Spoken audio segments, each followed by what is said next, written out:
Assalamualaikum warahmatullahi wabarakatuh. Good morning, everyone. So today we are from Group 12. We're going to present about international trade.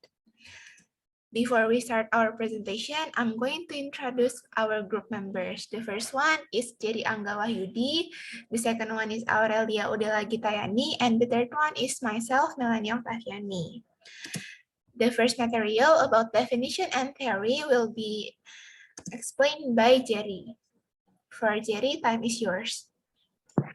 Thanks, Melanie. First is definition. International trade is the exchange of capital, goods, and services across international borders or territories because there is a need or a want of good or service. Carrying out trade at an international level is a complex process when compared to domestic trade.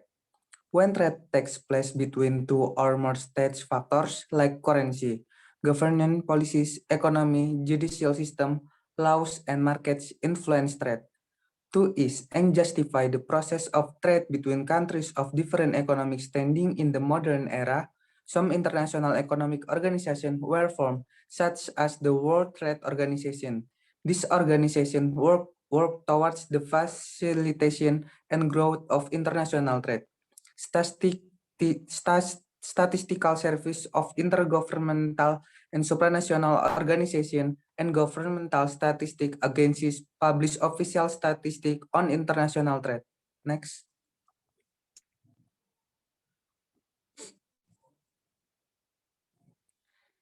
Theory. International trade theory is a subfield of economics which analyzes the patterns of international trade, its origins, and its welfare implication. International trade policy has been highly controversial since the 18th century. International trade theory and economics itself have developed as means to evaluate the effects of trade policies. Next. First theory is Adam Smith model. Adam Smith describes trade taking place as a result of countries having absolute advantage in production of particular goods relative to each other. Within Adam Smith's framework, absolute advantage refers to the instance where one country can produce a unit of a good with less labor than another country. The second one is Richardian model. The Richardian model focus on comparative advantage, which arises due to differences in technology or natural resources. The Richardian model does not directly consider factor endowments, such as the relative amounts of labor and capital within a country. Next. The next is specific factors model. The specific factors name refers to the assumption that in the short run, specific factor of production such as physical capital are not easily transferable between industries. The theory suggests that if there is an increase in the price of a good, the owners of the factor of production specific to that good will profit in real terms. Next is Heckscher-Ohlin model. The result of the HO model are that the pattern of international trade is determined by difference in factor endowments. It predicts that countries will export those goods that make intensive use of locally abundant factors and will import goods that make intensive use of factors that are locally scarce. Next, last is new trade theory. New trade theory tries to explain empirical elements of trade that comparative advantage-based model above have difficulty with.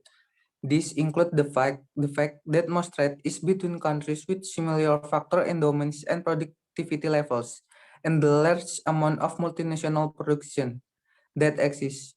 New trade theories are often based on assumptions such as monopolistic competition and increasing return to scale. That is all from me. Back to moderator. Okay, thank you, Jerry. The next material is about benefits and will be explained by Aurel. For Aurel, time is yours. Thank you, Melanie. Okay, the benefits of international trade is first, increase revenues. One of the top advantages of international trade is that you may be able to increase your number of potential clients. Each country you add to your list can open up a new pathway to business growth and increase revenues. Second, decrease competition. Your product and service may have to compete in crowded market in the country, but you may find that you have less competition in other countries. Third, longer product lifespan. Selling a product to an overseas market can extend the life of an existing product as emerging markets seek to buy product from other more developed countries. And fourth, better risk management. One of the significant advantages of international trade is market diversification. Focusing only on the domestic market may expose you to increased risk from downturns in the economy, political factors, environmental events, and other risk factors.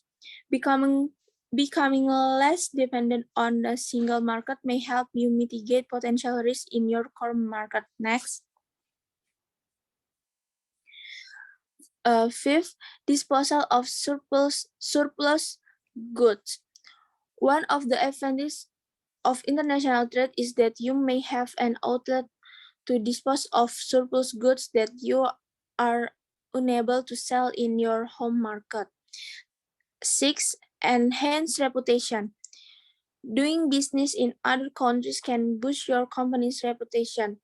It can also help increase your company credibility both abroad and at home. And the last, opportunity to specialize. International markets can open up avenues for a new line of service or products. It can also give you an opportunity to specialize in a different area to serve the market. That's all for me. Back to Melanie. Okay, thank you, Aurel. And the last material is about examples and will be explained by me. So international trade involves three different kinds of trade: import, export, and interport. The first one is export. The example is when country A supplies goods or commodities to country B involving transaction of money in exchange. It is said that goods are being exported by country A to country B. And the second one is import. When goods are being bought by country A from country B, we refer to that as goods are being imported to country A from country B. And the last is interport. It is necessary to understand the terms of mention above to know about this third kind of trade. And the example is in 2022, Europe started importing natural gases from Qatar instead of Russia.